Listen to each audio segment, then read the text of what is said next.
Dans le royaume prospère de Sakala, niché entre de hautes montagnes et des rivières scintillantes, régnait le roi d'Ampho, un souverain respecté pour sa sagesse et sa capacité à maintenir la paix dans un royaume entouré de royaumes rivaux. Le peuple vénérait d'Ampho non seulement pour sa justesse, mais aussi pour son esprit stratégique, qui avait mené Sakala à une ère de prospérité. À ses côtés, sa femme, la reine Aïssa, une femme rusée et respectée pour son intelligence et sa bienveillance. Elle était la voix discrète derrière de nombreuses décisions importantes du royaume. La princesse Lina, leur fille unique, était l'étoile brillante du royaume. Sa beauté et son intelligence étaient connues au-delà des frontières. Mais malgré les éloges et les prétendants qui se pressaient aux portes du palais, Lina cachait un amour secret pour un homme que personne n'aurait jamais cru digne de son cœur. Bien que de nombreux princes et nobles viennent de terres lointaines pour demander la main de la princesse, Lina était tombée amoureuse de Toko, un homme du peuple. Toko n'était ni prince, ni guerrier, ni noble. Il était un simple serviteur dévoué, apprécié par tous pour sa loyauté envers le peuple et ses conseils avisés. Sa douceur et son humilité avaient touché le cœur de la princesse lors de leur conversation secrète dans les jardins du palais. Lina savait cependant que son père ne le choisirait jamais. Elle voyait bien que les candidats les plus probables étaient deux puissants hommes, Koba, un prince d'un royaume voisin, réputé pour sa force et ses exploits militaires, et Ngaro, un riche marchand dont l'influence s'étendait sur plusieurs royaumes. Tous deux avaient des qualités évidentes aux yeux du roi d'Ampho. La reine Aïssa voyait la douleur de sa fille et, dans un élan protecteur, elle décida d'aider Lina à faire triompher son amour. Ensemble, elles élaborèrent un plan pour donner un avantage à Toko, peu importe l'épreuve que le roi déciderait d'imposer. Le jour tant attendu arriva. Le roi d'Ampho annonça au peuple de Sakala et aux prétendants réunis dans la grande cour du palais l'épreuve qui déciderait du futur mari de la princesse. Celui qui ramènera l'eau de la source sacrée du mont Abiko, en traversant les plaines maudites et les forêts hantées, prouvera sa valeur. Le premier à revenir sera digne d'épouser ma fille et de devenir l'héritier du trône. Le mont Abiko était une montagne entourée de légendes sombres. On disait qu'elle abritait des esprits anciens, gardiens de la source sacrée, une eau au pouvoir mystérieux. Ceux qui avaient tenté d'atteindre la source n'étaient jamais revenus. Les trois prétendants se mirent en route. Toko, Koba et Ngaro étaient déterminés, chacun pour des raisons différentes. Koba voulait prouver sa force, Ngaro voulait accroître son influence, et Toko voulait l'amour de Lina. Le plan de Lina et Aïssa. Avant que Toko ne parte, la reine Aïssa lui remit en secret un talisman magique, un artefact ancien hérité de ses ancêtres.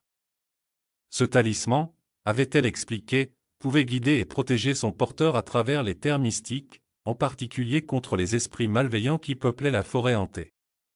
De plus, Lina, connaissant les contes et légendes du royaume, confia à Toko un secret essentiel: lorsque tu atteindras le sommet du mont Abiko, ne te précipite pas vers la source.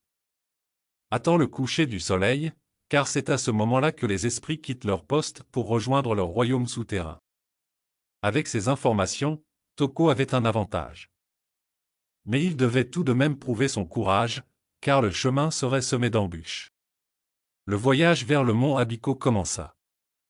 Les trois prétendants prirent des chemins différents, chacun cherchant à surpasser l'autre. Ngaro, confiant en sa richesse, tenta de contourner les obstacles en achetant des aides locales. Mais les plaines maudites ne respectaient ni l'or ni l'influence. Il se retrouva rapidement piégé par des sables mouvants, incapable de poursuivre son chemin. Koba, fort et téméraire, traversa les plaines grâce à sa force brute, mais lorsqu'il atteignit les forêts hantées, il dut faire face à des visions terrifiantes, des illusions créées par les esprits pour tester la volonté des intrus. Sa force ne le protégeait pas contre ces attaques mentales, et il commença à douter.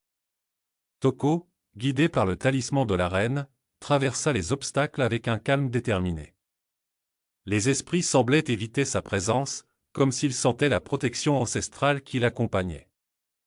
Mais même avec ce talisman, Toko dut faire preuve de ruse et de patience pour éviter les pièges naturels. Finalement, Koba et Toko arrivèrent au mont Abiko. Koba, toujours impulsif, se précipita vers la source dès qu'il la vit. Toko, fidèle au conseil de Lina, attendit patiemment. Lorsque Koba atteignit la source sacrée, il sentit immédiatement la présence oppressante des esprits. Aveuglé par son désir de prouver sa supériorité, il ignora les murmures inquiétants qui semblaient résonner dans l'air. Il plongea son récipient dans l'eau, mais l'instant où le liquide sacré entra en contact avec son contenant, des ombres surgirent des profondeurs de la source. Ces esprits prenaient la forme d'anciens guerriers, les gardiens invisibles des lieux, et encerclèrent Koba. Celui-ci, surpris, tenta de les combattre, mais chaque coup qu'il donnait semblait passer à travers ces ombres. Plus il résistait, plus les esprits devenaient violents, déstabilisant le guerrier qui finit par être projeté en arrière. Pendant ce temps, Toko, caché derrière une roche, observait la scène avec prudence. Le talisman de la reine Aïssa lui permit de ne pas être vu des esprits. Il comprit alors l'importance des conseils de Lina. Plutôt que de se précipiter, il patienta jusqu'au coucher du soleil.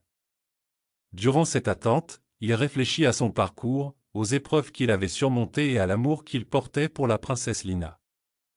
Son cœur battait à l'idée de pouvoir enfin vivre cet amour au grand jour.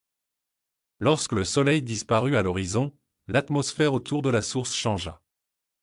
Les esprits disparurent peu à peu, laissant place à un silence presque apaisant. Toko s'approcha lentement, surveillant le moindre mouvement, et plongea délicatement son récipient dans l'eau. Il ressentit une énergie mystique, presque bienveillante, se répandre autour de lui. L'eau de la source brilla brièvement, comme pour lui signaler qu'il avait réussi.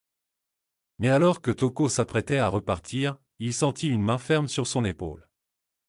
C'était Koba, couvert de sueur et de poussière, les yeux brûlants de colère. « Tu penses pouvoir fuir en douce ?» grogna-t-il. Toko, sachant qu'il ne pouvait affronter Koba en force brute, essaya de le raisonner. Une confrontation verbale s'engagea, Koba l'accusant de sorcellerie et d'avoir utilisé des ruses pour déjouer les esprits. Voyant qu'il ne pouvait rien faire pour dissuader Koba, Toko s'enfuit avec l'eau sacrée, Koba à ses trousses. La course à travers les montagnes se transforma en une véritable épreuve de survie. Toko arriva au village, épuisé mais victorieux. Lorsqu'il franchit les portes de Sakala avec l'eau sacrée, le peuple l'acclama. Le roi d'Ampho, impressionné par la rapidité de son retour, s'apprêtait à le déclarer vainqueur. Mais à peine avait-il levé la main que Koba fit irruption dans la place centrale, son visage déformé par la rage. Il se précipita devant le roi et lança, à haute voix, « Ce n'est pas une victoire honnête. Toko a triché. » Les murmures se propagèrent dans la foule. Koba détailla comment Toko avait évité les dangers en utilisant des ruses et la magie, et même s'il n'avait pas de preuves concrètes, sa réputation de guerrier inspirait suffisamment de crainte pour que certains villageois commencent à douter de la victoire de Toko. Le roi, toujours attaché à l'honneur, fut ébranlé par ces accusations. Il ordonna alors que Toko se défende. Le dilemme de Toko, Toko se trouvait maintenant face à un dilemme impossible. Devait-il avouer l'aide reçue de la reine et de Lina, risquant de ruiner sa relation avec le roi, ou devait-il continuer à garder le secret et se défendre seul? La tension était palpable, et les regards des nobles se posaient sur lui, prêts à juger. Avant que Toko ne puisse répondre, un événement inattendu se produisit. Ngaro, le troisième prétendant, que tout le monde croyait perdu dans les plaines maudites, réapparut, blessé mais vivant. Avec une certaine amertume, il déclara qu'il avait été témoin d'une scène étrange. Toko, portant un talisman brillant, avait traversé la forêt sans être attaqué par les esprits. Cette déclaration renforça les soupçons de Koba. Le roi ordonna alors que Toko montre le fameux talisman. La trahison dévoilée, acculé, Toko finit par montrer le talisman. Le roi, choqué, le reconnut immédiatement. C'était un héritage royal, un objet que seule la reine Aïssa pouvait posséder. Les murmures se transformèrent en cris d'indignation. Comment un simple homme comme Toko avait-il pu obtenir un tel objet? Le roi d'Ampho tourna un regard accusateur vers la reine, sentant la trahison poindre. C'est alors que la princesse Lina prit la parole, défiant la cour avec une force inattendue. « Père, il est temps que la vérité soit dite. » Elle révéla le plan qu'elle avait conçu avec sa mère pour aider Toko à remporter le défi, expliquant que, bien qu'il ait utilisé un talisman magique, c'était son courage et sa détermination qui l'avaient porté jusqu'à la source sacrée. Le roi d'Anfo, blessé par cette révélation, se retira dans ses appartements, où il demanda audience privée avec Lina, la reine Aïssa, et Toko. Pendant ce temps, la tension montait dans le village.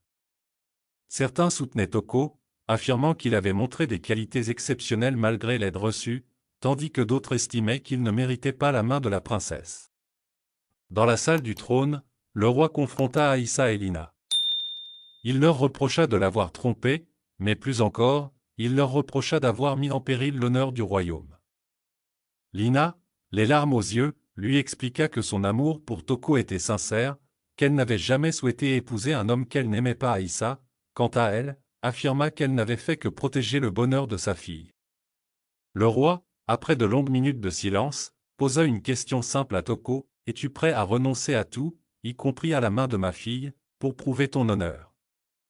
Toko, sans hésitation, répondit que l'amour qu'il portait à Lina était plus important que toute couronne ou richesse, et que si le roi souhaitait qu'il renonce, il le ferait. Ce geste d'humilité toucha le roi d'Anfo. Il réalisa alors que Toko, malgré les circonstances, était un homme de valeur. Il décréta que bien que le défi n'ait pas été remporté de manière traditionnelle, l'amour véritable ne pouvait être ignoré. Cependant, Koba, toujours furieux, ne comptait pas laisser Toko triompher ainsi. Il exigea un duel final, cette fois à la loyale, pour prouver qui était réellement digne de la main de la princesse. Le roi, souhaitant restaurer la paix dans son royaume, accepta cette proposition. Le duel entre Koba et Toko fut un combat intense. Koba, puissant et habile, semblait avoir l'avantage. Mais Toko, motivé par son amour pour Lina, se battit avec une intelligence et une agilité surprenantes. Le duel ne se résuma pas à la force physique, mais aussi à la stratégie et au cœur. Au bout de plusieurs échanges, Toko, épuisé mais déterminé, réussit à déjouer Koba, lui prouvant que la ruse et la persévérance pouvaient parfois l'emporter sur la simple puissance. Le roi prit alors la parole et dit: « Bien que tu aies été aidé, Toko, tu as prouvé ta valeur par ton courage et ta sagesse. Et puisque ma fille t'aime sincèrement, je bénis cette union, » déclara le roi. Le mariage de Lina et Toko fut célébré avec faste, et le peuple de Sakala se réjouit de voir la princesse épouser l'homme qu'elle aimait. Le royaume prospéra sous leur règne, et tous se souvinrent de cette histoire où l'amour et la ruse triomphèrent de la force et de la richesse. Merci d'avoir regardé cette vidéo jusqu'à la fin. Si vous avez apprécié l'histoire, n'hésitez pas à laisser un pouce bleu, à la partager avec vos proches, et à nous donner votre avis en commentaire. Abonnez-vous à notre chaîne pour découvrir encore plus de récits fascinants, et activez la cloche de notification pour ne rater aucune de nos prochaines vidéos. Votre soutien nous permet de continuer à faire vivre ces histoires. À très bientôt pour un nouveau voyage au cœur des légendes.